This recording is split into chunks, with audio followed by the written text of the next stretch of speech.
People, Deluded, I'm back again. Good afternoon, good evening, good morning, good night, depending on whoever you are, wherever you are. Now Sunday, it's Armageddon, it's D-Day. You feel it, you felt it better yet, that's poor English. You have felt it in the air all week. You know, it's the North London derby. Form goes out of the window, but at the same time, you have to acknowledge things. Yes, Spurs, you know, and Jose was very critical of their performance on Thursday. They drew 3-3. But generally, whose form would you rather going into this game as an Arsenal fan? Honest to God, Spurs is or Arsenal's, you know. The good thing is form goes out the window, and definitely you're harping on that point if you're an Arsenal fan, as I've been. But form isn't with us, you know. Spurs, they've gone against Chelsea, they've gone against City, they've played well in both games, they've got 4 points. They should be looking at, cool, we've done the hard part, let's enjoy ourselves. Let's not underestimate Arsenal, because complacency is a killer. But if you can put in a performance against them, man, Arsenal are baby food. Go out and get there. You know, there's a lot of question marks. People are questioning the managers, the players, you know. Arsenal don't typically come back when they go a goal down. This tells you could potentially question our mentality. There's enough reasons to be nervous. And you've seen all the previews I've done with Spurs fans and whatnot. So I felt, you know, this is my opinions now. When I think of Spurs, you know, when you can't help but admire what Jose's doing. He's putting his DNA on the team. They're not perfect, but they're getting results. They sit top of the table. That isn't a coincidence. They're scoring goals collectively as a unit. You know, individual players are shining. Kane and Son especially. You know, they're up there. They're on a bit of an unbeaten run. They're keeping clean sheets. Only one more than us, which tells you both teams' defense are probably overstated, but there are question marks. You know, they're not exactly killing teams, they're not exactly breaking down teams. They are quite open in midfield. There are reasons, and this is why, you know, I'm going to talk about tactics, but to a degree tactics go out the window. You need to be up for it, you need to fight, you need to be galvanized. All things I see under Jose Mourinho, I don't necessarily see them consistently under Arteta, and I'm not even getting at Arteta, I'm looking at the players now. You've got to stand up to be counted. This is a derby. You know, this is personal pride. Some of you, we've questioned, have you even got pride because you're not playing for yourselves? Stand up to be counted. When I think of these games, I think of tactics, of course, but it's all about high intensity, high energy, and who can rein it in and keep going. You know, anybody that isn't prepared for a fight against Spurs, don't be there, because they're going to have their 12th man now. You know, Spurs fans, I don't know what number, but they're going to be there. And even just one fan to our none can make the difference. Football's fine margins. So if you're not ready psychologically and mentally, get away from this. Football is 90% 90% mental, 10% tactics, and this is one of their games. You have to reiterate that. Anybody in this Arsenal team, young and old, who is not up for it, stay at home, because I do think there's going to be the usual players who have been letting down the team play again. Put in a performance for your manager. Put it in for the fans. Most importantly, put it in for yourself. We're hearing rumours of there was a fight at training on Tuesday. There was clear the air talks. I don't mind that. I don't mind fights at training. They happen. I don't mind clear the air talks. We're in adversity. Before we got to these last run of fixtures, Arteta said when we lost against Villa, I wish there was a game straight away. And he has been speaking about he needs 5 or 6 to 7 players. He has been speaking about, you know, I want to see mentally where these players are. Which ones stand up to be counted? Which ones curl into a ball? Which ones show a bad attitude? And we're already seeing that. You know, there are cracks in the team when you're hearing there's a fight. I'm seeing fight in the wrong places. You can fight at training. Make sure I bloody well see that fight on the field. I always hear you're fighting for Arteta. Bellerin's come out today and said it. You know, Tierney and Aubameyang, you know, I respect them more than a lot of other players. But my point being, everybody talks, go and defend your manager. Because some of you, you're making Arteta look silly starting you now. We're not even questioning you anymore. We're questioning if Arteta genuinely sees him starting, what's going on. You know, people like Willian, go and make yourself a hero. We hear you got a good record against Spurs, so in true Arsenal fashion, that might not be a thing, but go and do what you need to do. I don't need to sit here and talk to you statistically about the threat that Spurs pose. The one thing I would say, be careful. You know, Bell will probably score against us, even though he ain't been convincing since he returned. They score late goals. You saw it last year. Last 25 minutes, effed it up. You know, poor individual mistakes from Collagen, that's selling Luis short with that back pass. And obviously you saw the poor marking for Toby Alderweireld to score. Obviously, if we go back a few games, Son dived, but Holding gave away a penalty. My point being, this is a game for fine margins, and we're making individual mistakes. Apply your focus. I want to see you lot preparing for the game from now, you know. Because we're in free fall. It's time to stand up to be counted. Yeah, you can look at it and say, oh, we got Burnley next week. You can't underestimate Burnley. You need to put a winning run together. You talk about getting top 4. Mathematically, it's possible. But we all know, because of the lack of fire, in your bellies, your desire, your hunger, your pride, more, forget all of that, consistency, you're not going to be in the shouts there. You know, go and prove people wrong. You know, now more than ever, we need a siege mentality. I'm not saying including the fans. The whole collective unit that is Arsenal, it needs to be us against the world. And I don't typically see that, people. I really do not see that when I pre them. You know, Spurs are in good form. You know, Højbjerg's been a good signing for them. He's made the most passes in the league. You've got to quantify them because he's not exactly passing all of them forward. But he's been a good player. And Sissoko, again, midfield, if you're not down for a fight and high intensity, stay at yard. You know, it's as simple as that. Son and Kane are up there, you know. Son's got 9 goals, Kane's got 9 assists. You know, they're up there, and even Kane's not far behind Son for goals. So, and we know Kane is a pantomime villain when it comes to playing Arsenal. So there's plenty of things to look at, people. Again, what I want to see from the players individually, when I've seen you go against even Bamford never had his shooting boots on, but when I've seen you going to go against Bamford, Ollie Watkins and Vardy so far this season, I've seen stupidness, you know. If you can't see any of these strikers I've said, you're in trouble. I don't want to see Kane on the last shoulder. Kane is the perfect blend of the old school striker. He scores all sorts of goals. He drops deep, but he's very smart. You know, I'm watching the runners. Watch the runners. You know, we know the channels. If I'm Spurs, Bellerin, 2v1s on the transition, 2v1. Let's get at Bellerin. You know, Bellerin, stand up to be counted. Win your individual battles. Tierney, win your individual battles. El Nene, everyone across the field. If you are fearful of letting down your teammate and you win your individual battles, we have half a chance. Too often than not, I don't see that. I saw the swagger we played with in the Europa, and I've spoken about it for obvious reasons as to why we'd see that in Europa and not the league. Take that form. Pressure is a privilege. You know, too many times we see adversity or see pressure and players curl into a ball. Pressure is a privilege. If you never had pressure, you wouldn't be in this privileged position. Anyone that is in a role that people and millions of people would give their life for, you know, it's a privilege. Relish that pressure, see that pressure and meet it head on. Anyone that's not on that, go and tell Arteta this ain't the game for you. Wait till the Europa League next week because this ain't a game for that, people. We're 5th for passing. Spurs are 6th. You know, I mean, are 8th. They've got 4 clean sheets. We've got 3. So why they are keeping clean sheets, is it overstated, people? One thing that scares me is the mentality. I see Jose's blueprint, you know, embedded in Spurs and getting even better. Through whether it's Arteta's fault or the players, I don't see that. Again, that could all change come the end of the game, people. You know what to expect with Spurs. The only thing I could say is a saving grace. You look at games against, Brighton, West Ham, Everton, Burnley, West Bromwich Albion. These games where they don't get twisted, you have to win ugly. You have to win sometimes where you don't deserve it. But these are not coincidences. One criticism I'd say of Spurs, and without being biased, is they make games harder than it needs to be. They're not exactly the most clinical side beyond Kane and Son. You present mistakes, they will exploit you. They've shown it with City, with United. You know, they were right against Chelsea. They could have won that game. They could have lost it. And the same goes for Chelsea. But they've been doing well. You know what to expect in the Jose side. Difficult to break down. Devastating on the counter. You know, game management. Lemay, I heard he's not fit. So there might be a bit. He might not be there. But he's the perfect guy for this game. And so is Lo Celso with those smart fouls.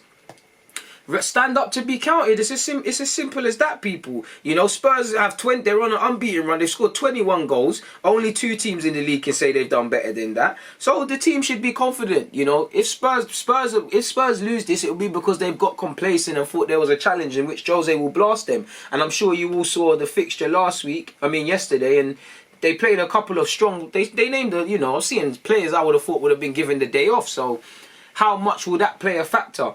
You know, in what they're doing as a team and how they're going to play against us. Again, fit form goes out of the windows, people. It's the North London derby. All I want to do, listen, I don't want to lose to Spurs.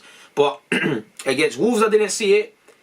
Against Villa, I didn't see it. Against Leicester, cheap mistakes, letting yourselves down. I don't want to lose. But if Spurs are to take 3 points, let it be because Son showed his quality and danced past 10 man, or Kane showed his quality. Don't be because man are switching off in silly underhit back passes, giving away poor penalties. Don't cheat yourselves. This is not the game to cheat yourselves, people. You know, and that's what we've been doing all season, just cheating ourselves. If we look at how they lined up in their last game, it was a 4-2-3-1 of sorts. You know, again, not exactly to scale, but it was something along those lines. And this is what you can expect from Spurs, people. You know, you're going to see, obviously, the fullbacks are going to be higher, or you want them to be higher. But in a defensive transition, These are going to sit. You saw it. There's been plenty of games where Spurs' midfield would sit in. You know, you've seen it. They'll sit in and do things like that. Or Højbjerg and Sissoko will protect the back four. Make sure you're up for it. If you're not up for it, people, you've got Ndombele. I've put him a bit high up there, but he's in good form, people. And he might have only 60 minutes in him, but he will exploit you. The area I'm scared of the most, Son in this flank, people. You know, if Bellerin switches off and there's too much gaps between the centre halves and we're caught high up the field, you can see already, boom, gone. Safe. You got Regulon down that side as well. 2v1 battles. That's why I feel personally Willian will get the nod and not the inexperienced Reece Nelson that we're all calling for, people. You know, you can't help but admire what Spurs are doing this year. They started off a bit so-so and they've hit a patch. You know what to expect with Spurs. You know, they finally settled on an 11. They're doing what they need to do. From an Arsenal perspective, how we line up, I'm not too sure. I'm not going to lie to you lot, people. I would personally go with a back three. I'd go with a back three. I understand. I don't want Willian to start, but I understand it if he does, people. You know, I go with a back three. I hear talk of Maitland-Niles in midfield. I'm on that. You know, there's talk of Lacazette. I'm on that. I don't mind that, people. But I'm honestly trying to go with something like this. Obviously, Leno in goal. I'm trying my best to combat this area. Now, in true football fan fashion, it'll probably be the right-hand side what changes it. But I can't get Son out of my head, because when Son drifts down there and Regulon gets forward and plays balls early, you know, dealing with the threat out there is one thing, but you typically see people ball watch. And Kane has, Ollie Watkins has exploited it. Kane's done it for years. Vardy did it this year. When the cross comes in and defending it is one thing, but man go unmarked. I rarely see our midfielders go, oh, Kane's free, let me tuck in. The ball comes in, Kane's got a free header. You know, Kane is going to dominate this semicircle, try and get spots off. He's going to drop deep and pray you dig him in his back and, not the funny thing, and win fouls. You know, he's going to pull into channels. You know, Kane is a nuisance for any team to play against. So for me, I'm thinking, do we go with a back three? I don't want Willian to play. I don't want Willian to play, but you probably, you know, you get Willian back in the thing down this side. You know, you get your Willian down that side, you get your fullback, you get your winger and your fullback, both kind of combating that sort of thing, people. Helping that sort of thing. Willian get back, fullbacks get back. You've got your midfield, Partey and Maitland-Niles for me, or Partey and El Nene. They'd be the ones for me. And the front three pick themselves. Well, for me in an ideal world, I'd go Aubameyang, Saka and Nelson, but I think you're going to see Willian, Lacazette and Aubameyang. I don't mind based on how he's played, people. But if we are to go with a 4, people, and I wouldn't mind a 4 at all, you know, for me, because you know what, we're not going to fix creativity in this team. We're not going to fix it right now for this season. It's not. If we bring in a man in January, that's another debate for us to have, people. But I don't think it's going to happen. So why not, you know, just go 4-3-3. You know what? They've got Ndombele who's going to fight as well. They've got 2 midfield workhorses. Match them. You know, we can't create. So you know what? If Partey's fit, slap Partey on the field. Slap El Nene on the field. Slap Maitland-Niles. Maitland-Niles, you got a chance in midfield, you know. Make them man there, flat midfield free. Just work. Just work. Be tough to break down. Just work. Just match them in midfield. That's it. Just match them man there. Just go and match them. That's it. That's one thing I'm thinking of, people. I wouldn't mind Lacazette in that 10 position as well, if we just remove all of this and just focus on what would be Arsenal's. You know, let's say Aubameyang's there, Saka's there for me. Let's just say Willian's there. And you've got in that 10 position Lacazette. I don't mind it. Lacazette is good at drawing fouls. Lacazette, you know, as a direct consequence of him being there, someone is going to press and, you know, there's going to be gaps in behind. I don't mind that. The problem is, you know, you have to have a move, man. I wish this was an online thing, you know. If you're going to have Lacazette there, you need workers, because Lacazette does track back, but he gets tired, you know. If you're going to have Lacazette here, you got to go El Nene and Maitland-Niles, or Partey and Maitland-Niles, or El Nene and Partey, and match them. Please disregard this, people. I don't mind that, because you've got some balance. You've got a little link-up play between Lacazette and Aubameyang. My only issue is if it goes tits up for us as a football club, who comes off the bench? For me, young Balogun should be there. You know, Nketiah's there. You ain't got Lacazette. And to be fair, Balogun's prolific in the minutes he's been given, but he's not levels to what I'm about to say. Eddie and Laka, they got some confidence midweek. Let's see what they can do. I want to see us play with the same swagger. You know, obviously it's different. There's more pressure on the boys in a fixture like this, but that's what I want to see. You know, I want to see a reaction. I want to see going down fighting. As much as I've got the tactics poured out here and whatnot, there's no need for it, people. It's not a tactics thing. It's a passion thing. It's all a passion thing. It's about hunger, desire, commitment, the fear of losing, the fear of letting your fans down. And like I said, we're going into hell. We're going to their place, you know. I remember going to their place and winning the league at their ground. Now, we're fearful. You know, we're fearful. I will bite your hand off for a point. I'd kill for free. Of course, you know. They're first with 21 points. We're 14th from 13 points, you know. They're however many points clear. I'm not going to look at the maths because I don't even want to cry, people. But it's no coincidence why they are a better team than us right now. You can't deny that. If we try and look at the statistics going into the game, courtesy of Google, Tottenham are unbeaten in their last 6 home league games against Arsenal, drawing 2, winning 4, since losing 1-0 in 2014. It's their longest unbeaten home run against us, since a run of 9 between 1960 and 1968. Arsenal have only lost back-to-back Premier League games against Spurs twice, in May 1993 and November 2010. The team scoring first has failed to win 27 of 51 Premier League home meetings between the two sides. They've had at least 1 goal scored, more than any other fixture in the competition. Spurs failed to win 16 out of 25. Arsenal failed to win 11 out of 26 games. Spurs have dropped 42 points from winning positions in the Premier League against Arsenal, more than any side has lost against any other side in the competition's history.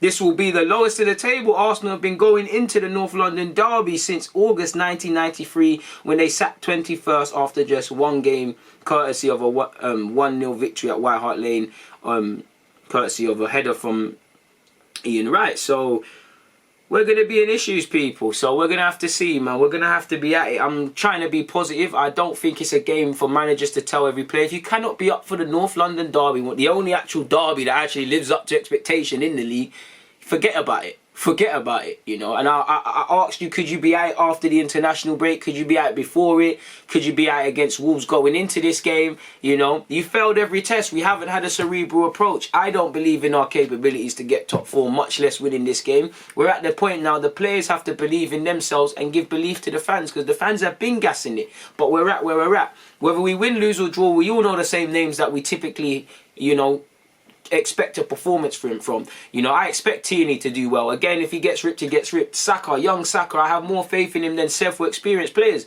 Hearing a fan say that should make you sick. So I'm hoping for a reaction. It wouldn't surprise me if we beat Spurs and then lose to Burnley the week after. You know, I hope we just beat Spurs. I'll kill for a point. You know, if you're asking me to predict a scoreline, with my heart I'm saying 2-1 Arsenal. With my brain I'm saying 2-1 Spurs. Hopefully we can meet halfway and we can just walk away both with a point and live to fight another day, in which Spurs fans, and again, they should, you know, we're at the point as Arsenal fans, teams are looking at us, if they don't take 3 points, they're vexed, like Leeds, and Spurs should be vexed as well. But I'm sure when you look at it, when you was offered Man City, Chelsea and Arsenal, Spurs fans thought it could have been a bit iffy. So if they get, you know, literally 5 points from those games, it's not perfect, but it's all right. They're trying to win the league. You know, I think Spurs are deluded if they believe they can win the league, which would make me look stupid if they do. Go and do something to dent it, because they're going to move even clearer of us. We're just playing for bragging rights, because nothing changes, you know. They're doing better than us. They're top of the league. It's just bragging rights. It's just something to speak about,